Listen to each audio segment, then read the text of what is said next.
Hello everyone, welcome to Literature Lovers. My name is AKS Rajveer and guys इस session में हम बात करेंगे how to prepare for UGC NET English exam.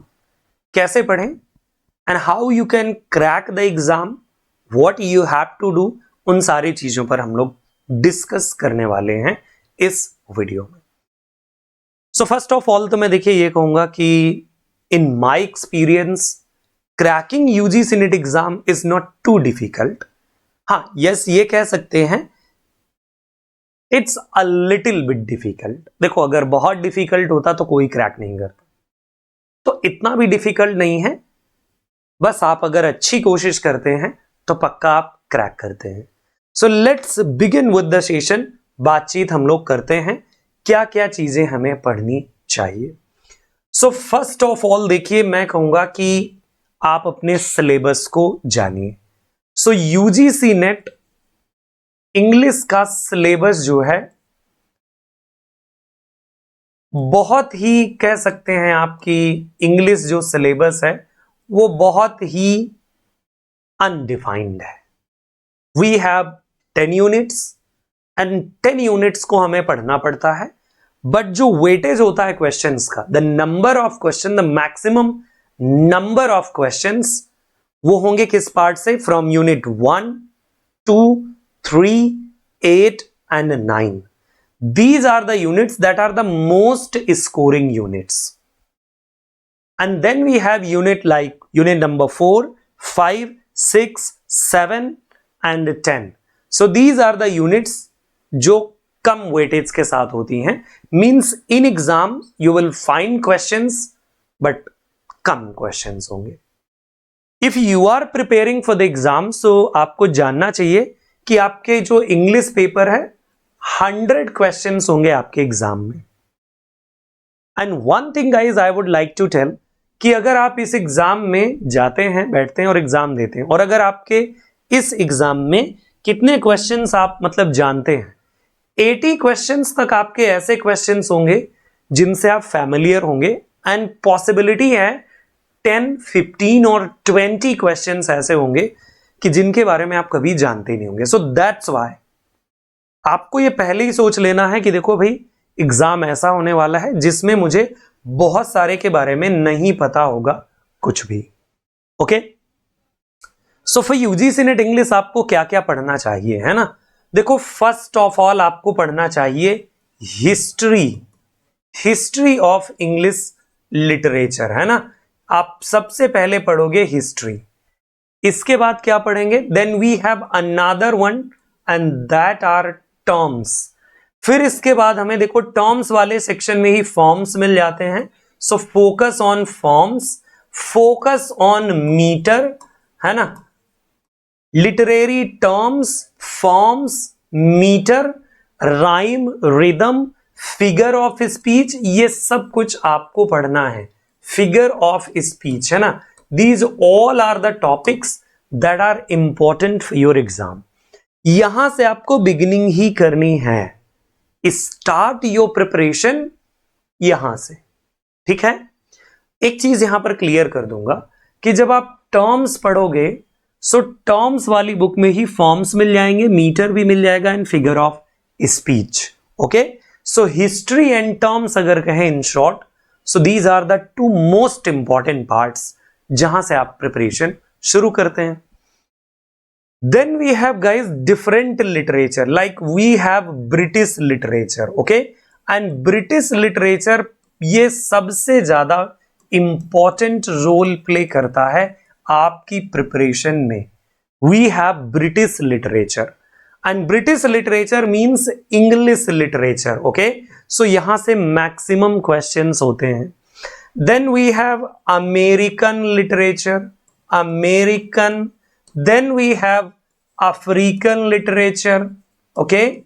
African, then we have German literature. ये सब आपको पढ़ना है. German literature, okay? जर्मन के बाद हमारे पास है फ्रेंच लिटरेचर, है ना? African and then we have American, African, German, French, Australian literature, then we have Canadian literature, Dalit literature, okay, Dalit literature, Indian classics भी आपको फोकस करना होता है, इंडियन क्लासिक्स है ना, British literature, American literature, African, German, French, Australian, Canadian, Dalit literature of India, then Indian classics को आपको पढ़ना है। इंडियन क्लासिक्स मींस जैसे आपके एग्जाम में कुछ क्वेश्चंस आते रहते हैं इंडियन क्लासिक्स पे, अगर आप देखें जैसे कभी शकुनी के बारे में तो कभी भरत मुनि के बारे में, है ना, इंडियन एस्थेटिक्स का वाला पार्ट भी वहां पर आता है, और लाइक प्रेमचंद्र एंड ऑल। सो वो इंडियन इंग्लिश इन मतलब ट्रांसलेशन वाला जो लिटरेचर है, लिटरेचर इन ट्रांसलेशन,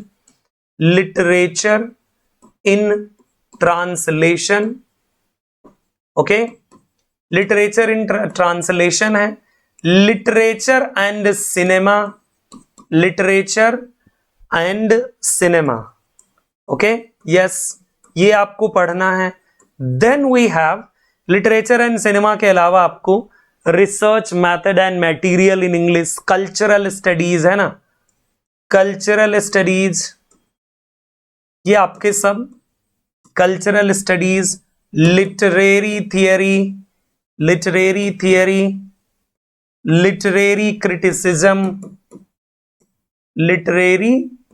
क्रिटिसिज्म, ये सब आपको पढ़ना है। Literary criticism, literary theory, cultural studies, research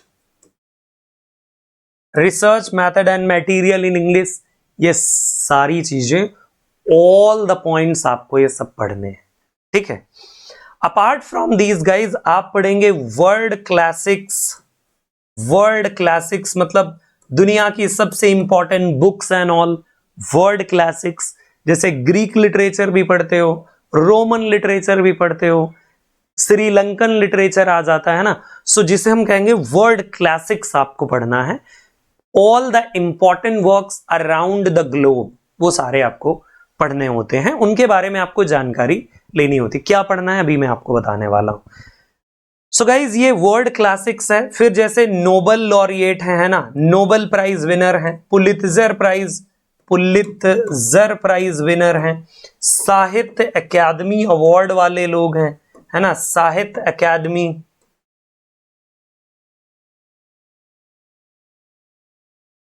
अकादमी अवार्ड वाले आपको पढ़ने हैं। एंड देन मान Booker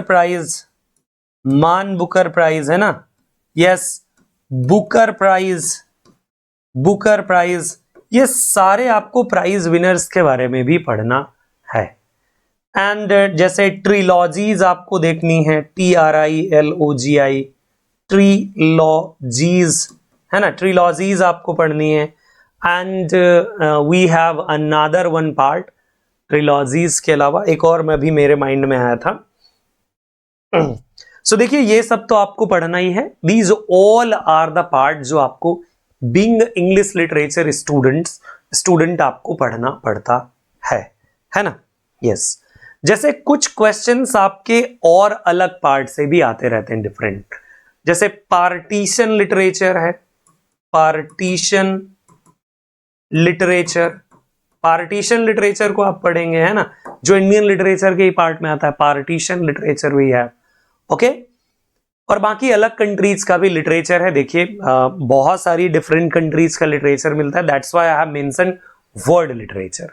now the point is हम क्या पढ़ें और क्या ना पढ़ें, है ना। तो देखिए सबसे पहले तो देखो राइटर की नेशनैलिटी क्या है, when he was born and किस कंट्री से बिलोंग करता है, and his masterpiece and which prize और कौन सा ऑनर उसने रिसीव किया, कौन सा प्राइज वगैरह मिला, कौन सा इंपॉर्टेंट वर्क है, किस ईयर में आया, and what is there in the work, ये आपको जानना होता है। जब आप ये जान जाते हो तो डेफिनेटली आप एक अच्छा काम कर लेते हो। So first of all guys आपको राइटर, पोएट या नॉवलिस्ट या ड्रामेटिस्ट जो भी है उसके बारे में आपको जानना जरूरी होता है। अभी जैसे देखो partition literature, major school of poets we have, so major school of poets भी आपको पढ़ना है, डिफरेंट स्कूल ऑफ पोएट्स आप पढ़ते हो, है ना। थिएटर्स के बारे में आपको पढ़ना होता है, बहुत सारा लिटरेचर में पार्ट होता है, ये मैंने रफली एक कोशिश कर दी है। सो ये सब आप पढ़ेंगे। सो आप राइटर के बारे में, about the author, the poet, the playwright, the novelist, about the work, about the work आप पढ़ेंगे, इंपॉर्टेंट कैरेक्टर, कौन सा कैरेक्टर क्या रोल प्ले करता है। सो ये सारी चीजें आपको पढ़नी होती है being a literature student. Okay, so guys जो सिलेबस आपका 10 लाइन मतलब 10 यूनिट्स दिया हुआ है, अगर उसको आप डिकोड करेंगे तो एक बहुत बड़ा लिटरेचर बनता है, बहुत बड़ा पार्ट बनता है ना। यस, बहुत बड़ा पार्ट बनता है एंड आपको एक अच्छी कोशिश करने की जरूरत होती है। अब हो सकता है इतनी सारी चीजें मैंने बता दी आपको, मतलब अभी भी इसमें बहुत सारी चीजें छूट गई होंगी, है ना। जैसे आपको क्रिटिक्स एंड देयर वर्क्स पढ़ने होते हैं, एंड देन इंपॉर्टेंट टर्मिनोलॉजी जो मतलब क्रिटिसिज्म के साथ एसोसिएटेड है, देयर वर्क्स, वो सारा कुछ पढ़ना होता है। So guys this is how आप एग्जाम को आराम से क्रैक कर सकते हैं। अब अगर आप कहें कि किस तरह से मैं पढ़ूं, तो एक राइटर को ओपन कीजिए, लाइक फ्रेंच लिटरेचर जैसे आप मान लीजिए पढ़ रहे हैं, और फ्रेंच लिटरेचर में आपके पास कोई नाम है, फ्रेंच लिटरेचर में जैसे मान लीजिए आपके पास कोई नाम है, और उस राइटर को सबसे पहले राइटर के बारे में, फिर उसके वर्क्स के बारे में, विच वर्क्स ही रोट, क्या कहीं से वो एसोसिएटेड था, और कौन सा वर्क उनका मास्टरपीस है, जो मास्टरपीस है उसके बारे में पढ़ जाइए। तो ये इस तरह से आपकी जो प्रिपरेशन है अच्छी हो सकती है। बाकी मैं अदर जो और भी क्लासेस आएंगी उनमें मैं बातचीत करूंगा कि किस तरह से क्या चीजें करनी चाहिए। This is just an overview कि आप क्या करो। बाकी अगर आप हमारे कोर्सेज से जुड़ना चाहें, देखिए मैं कोर्सेज से जुड़ने के लिए इसलिए कह रहा हूं, डिपेंड करता है आपके कंसेंट पर और आप क्या प्रिपरेशन करना चाहते हैं। सो आप हमारे एक्सपीरियंस से भी लर्न कर सकते हैं, या जहां पर भी आपको ठीक लगे उनके एक्सपीरियंस से भी आप लर्न कर सकते हैं। The most important thing is कि आपको सक्सेस होना जरूरी है। आप अपनी लाइफ को स्टेबल बनाएं, एक अच्छा नॉलेज लें और एक ब्राइट फ्यूचर क्रिएट करें, है ना। तो आप हमारे कोर्सेज से जुड़ सकते हैं, या जहां भी ठीक लगे वहां पर जुड़े, एंड डेफिनेटली अपने माइंड मेकअप को करके सारी चीजों को पढ़ें, ये आपके लिए बहुत हेल्पफुल होगा। Thank you so much. मैं मिलूंगा आपसे अगले वीडियोज में, तब तक के लिए नमस्कार, जय हिंद, जय भारत, अपना ख्याल रखें।